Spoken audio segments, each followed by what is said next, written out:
welcome to Coffee Break Blogging, where you'll learn to grow and monetize your blog in short, tactical installments you can use right away. Now here's the next episode in our series. Hello there, David Risley here. Welcome back to Coffee Break Blogging. Today we're going to talk about something a little bit different than usual. It's going to be about Bitcoin. Now, this is about a post that I actually published at the Blog Marketing Academy blog not too long ago at blogmarketingacademy.com.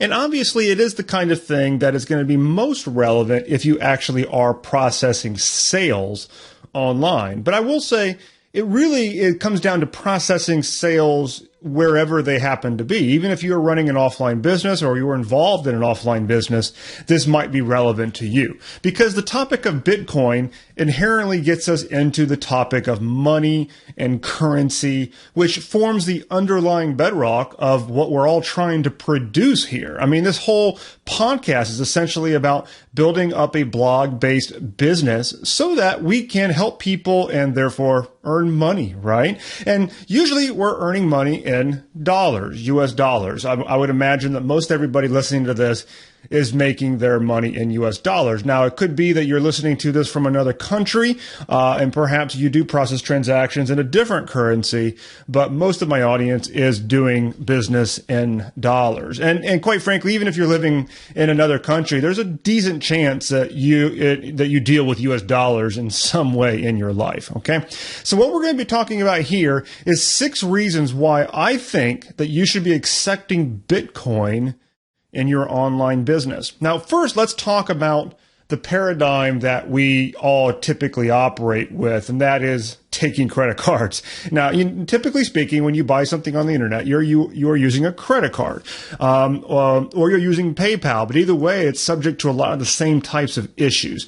The first thing is that you have a credit card fee typically running around 3%. Stripe, which is a really popular credit card processor, runs a 2.9% transaction fee plus 30 cents flat. So for every transaction that you run, you're paying 30 cents plus 2.9% of the order value. And so obviously, you are doing a little bit better the higher transaction size that you have, because if you do some little tiny sale like, $7, $10, something like that, well, then that 30 cent flat transaction fee is going to be a bigger percentage of the whole. And then you got the 2.9% on top of that. And so a lot of businesses, credit card fees is a pretty big expense. And if you're running a fair amount of volume, that expense can be even higher. Okay. Another issue with credit cards is that typically it's going to take you 2 to 3 days to actually get your funds. Okay, sometimes longer depending if there's bank holidays and that type of thing. But you process the transaction on a Monday, for example, and you probably won't actually get that money until maybe Wednesday or Thursday. I mean, and that's pretty normal, okay? So you kind of have to take that into account. Now, obviously, if you're running a pretty constant stream of business, it really doesn't matter that much. But sometimes it does, especially if they do the next thing, which is putting a hold on your fees. A lot of merchant accounts out there will actually withhold a portion of the money that you've made in order to cover the risk of fraud and chargeback and things like this. And therefore, especially people who have done big launches, a lot of times will end up in this situation where there's a pretty good chunk of money sitting there being locked up by the merchant account, and they simply won't give it to you until you meet certain criteria. And it's a real pain in the butt. It's really annoying, actually. Another issue with taking credit cards is that there is that risk of chargeback. The chargeback is when the buyer disputes the charge on their credit card. Now, sometimes those disputes are legit in that they don't recognize the transaction. Maybe it was a stolen credit card, whatever. These things all can happen with credit cards. Sometimes the person just wants to get a refund and they didn't have the balls to ask you for it. So they just dispute the charge and they don't even bother contacting you. Quite frankly, I have special words for people like that because as a business owner, that kind of like hurts my business. So why would you do that rather than just come to me and ask for a refund? We're going to give it to you.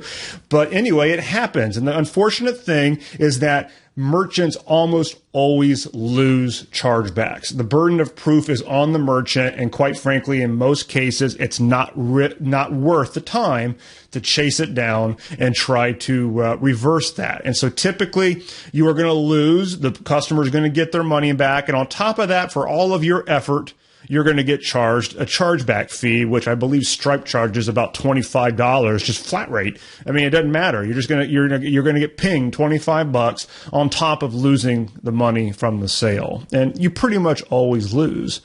And then the other thing, and this is a pretty big thing that we'll be talking about with Bitcoin, is that with a credit card, when you're dealing with credit cards, or even when you're dealing with PayPal, there's a pretty good chunk of the world population that is not going to be able to do business with you. And that's because wherever they happen to live, they just don't have access to credit cards. It's really hard to get credit cards. Sometimes your credit card processor just flags a particular country as saying, oh, that's a high risk area. We're just going to decline this card. Boom. That's it. Even if the thing's completely legit.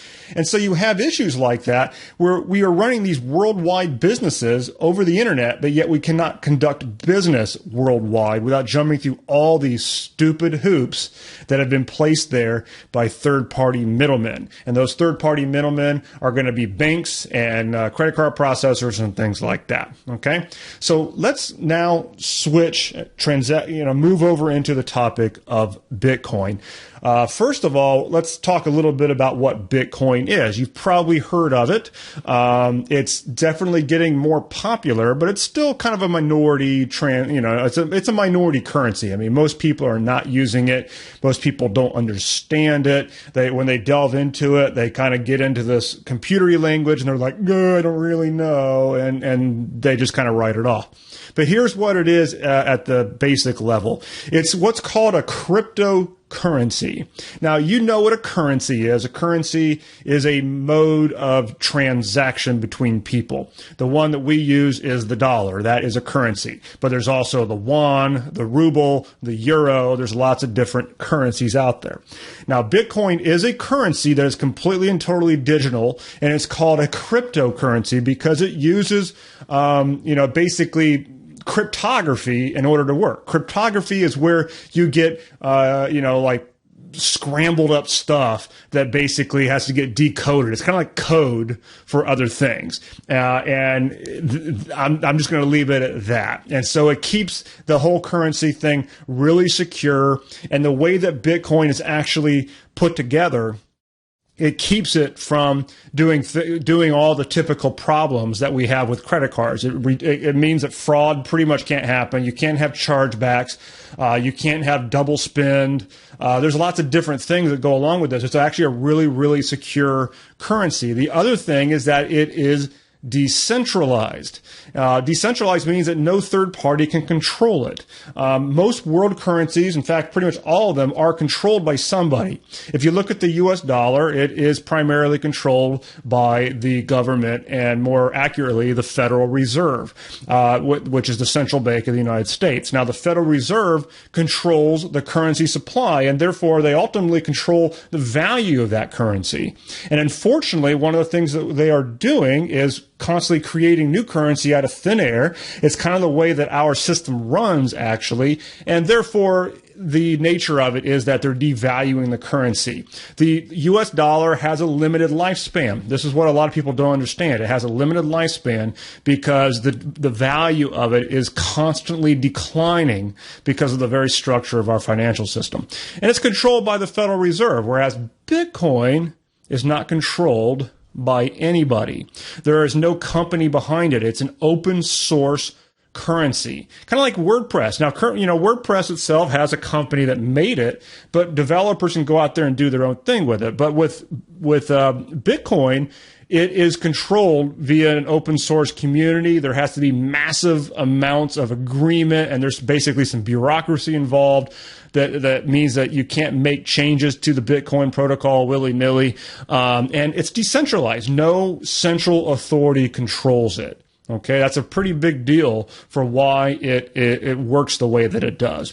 The Bitcoin is actually valued by simple laws of supply and demand. It's not something where the value of it is dictated by how much supply of it there is. In fact, the supply of Bitcoin is forever capped at only 21 million Bitcoin. And the way that the Bitcoin protocol is designed, it's most of those Bitcoin are already out there, but it's kind of got this curve where it's slowly going to be approaching 21 million up until I think the year 2140. After that, there will be no Bitcoin ever again. And so by the very nature of Bitcoin, it can really only go up in value unless everybody just kind of decides they don't want it anymore.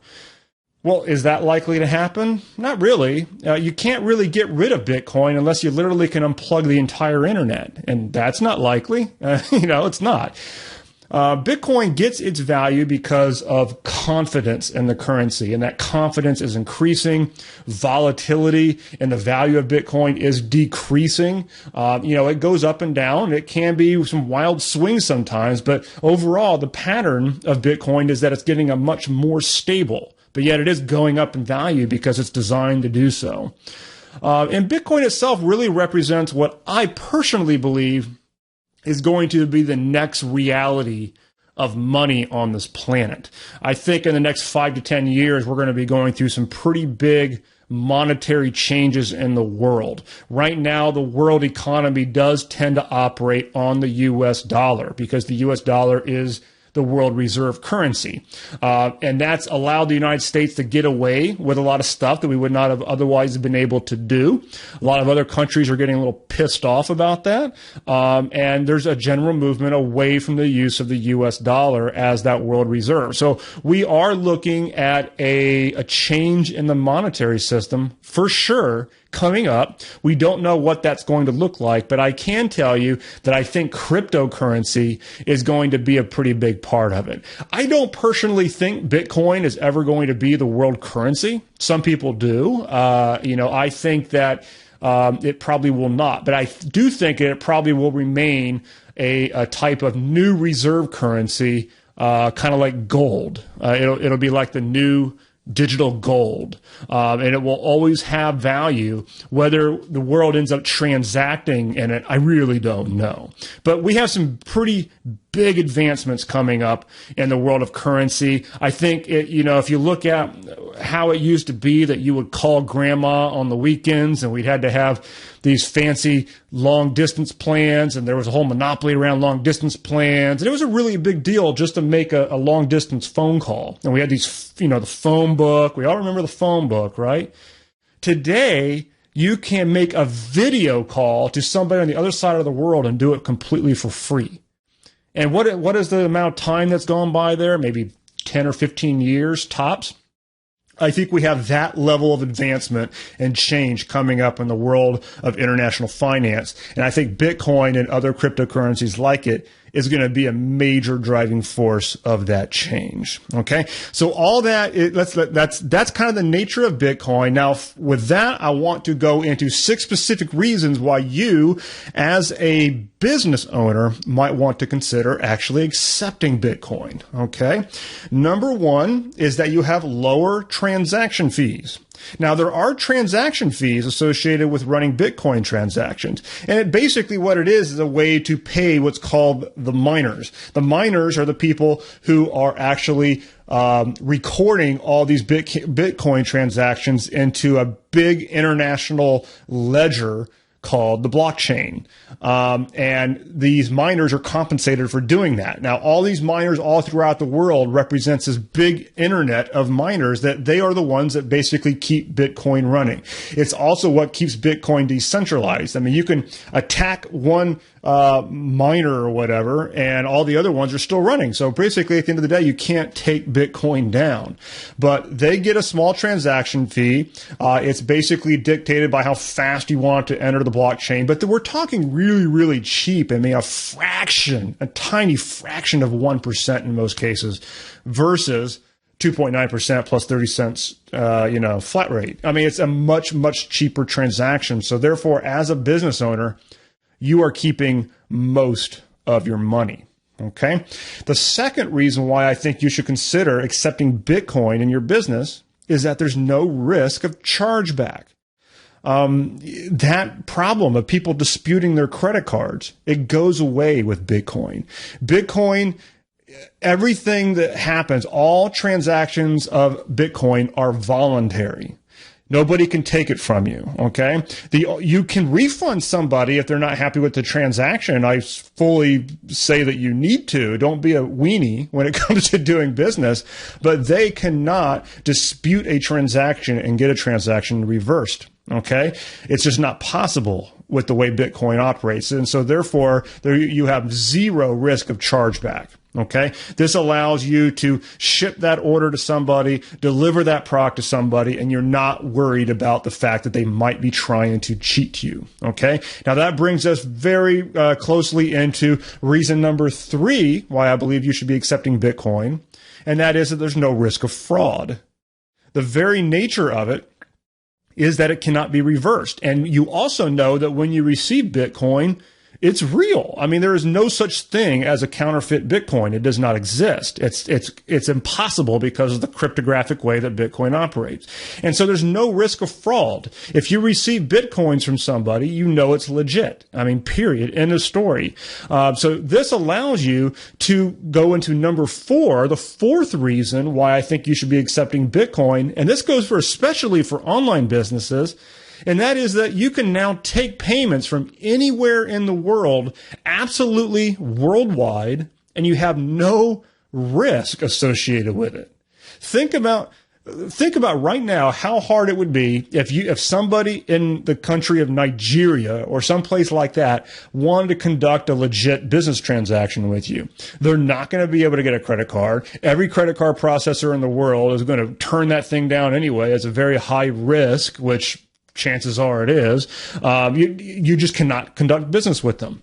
But if that person over there in Nigeria could pay you with Bitcoin, done deal. You know it's completely fine. There's absolutely no risk. Not only that, because Bitcoin is as ubiquitous as mobile phones, that means that anybody with a phone can now conduct business internationally. Okay. Now they do need to have a hookup to the Bitcoin system, but you can basically use SMS text messaging and do this if you wanted to. So you don't need a fancy device. Okay. So this allows anybody in the world to conduct business, to buy things from your business, and there's no risk associated with it. That right there is huge. There are probably 2 to 3 billion people on this planet that do not have access to the fancy banking systems that you and I do. There's a lot of people out there that don't. And that's a big block of people that are now not really able to conduct online business. But with the world of Bitcoin, that becomes possible. Okay. Let's bring us into number 5, the 5th reason why I think you should be accepting Bitcoin in your online business. And that is that there's no merchant holding funds.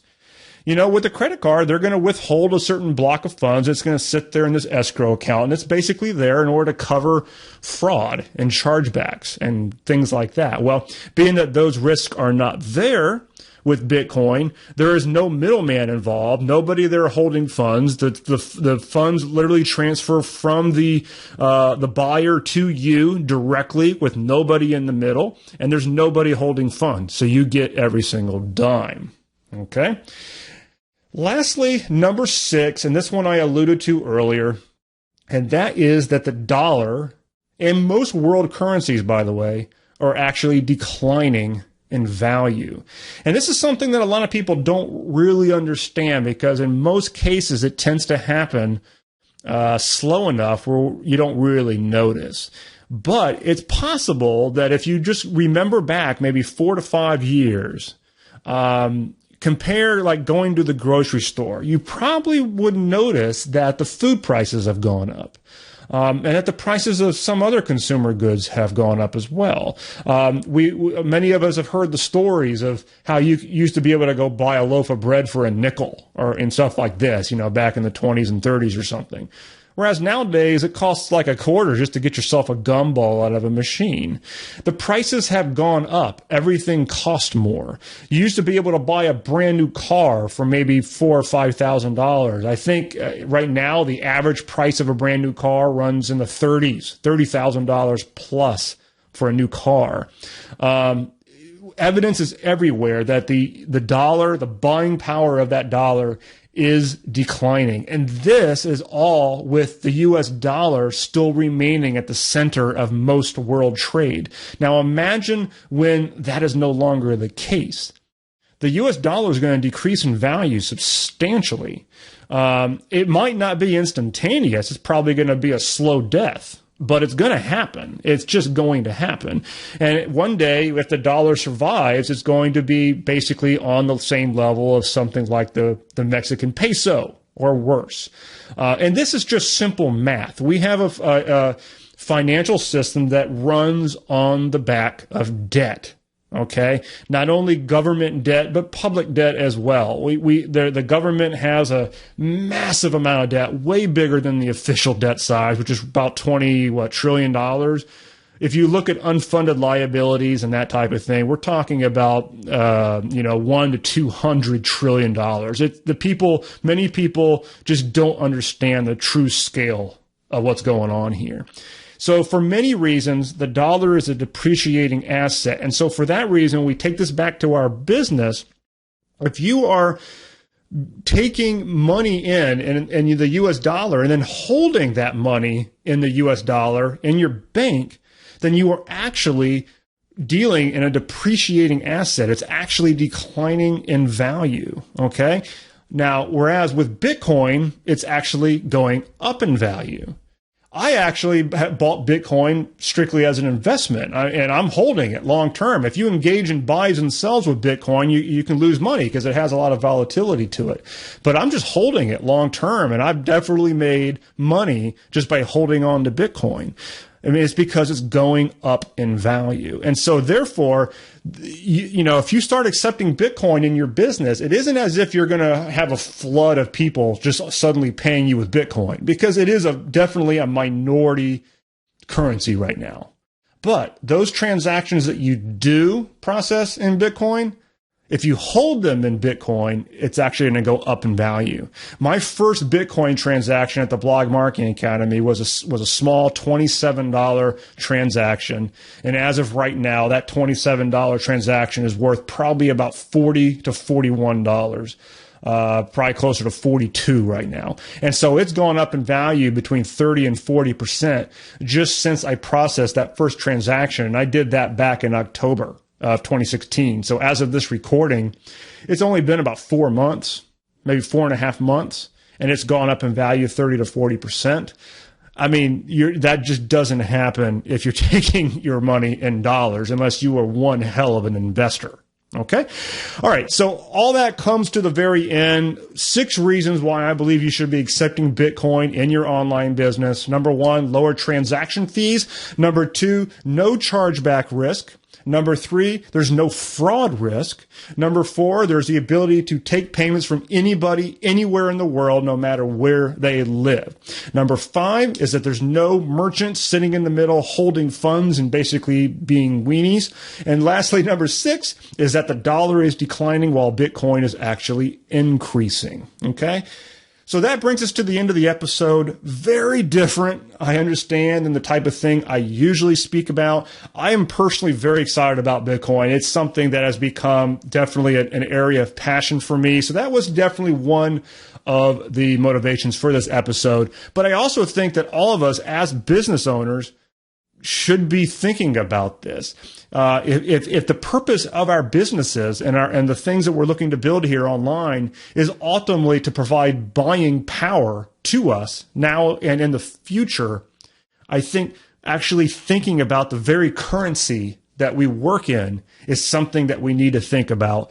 And I don't think most business owners do. We just kind of take everything for granted, that the dollar will always be there, and it's just not the case. I mean, we have to confront reality here.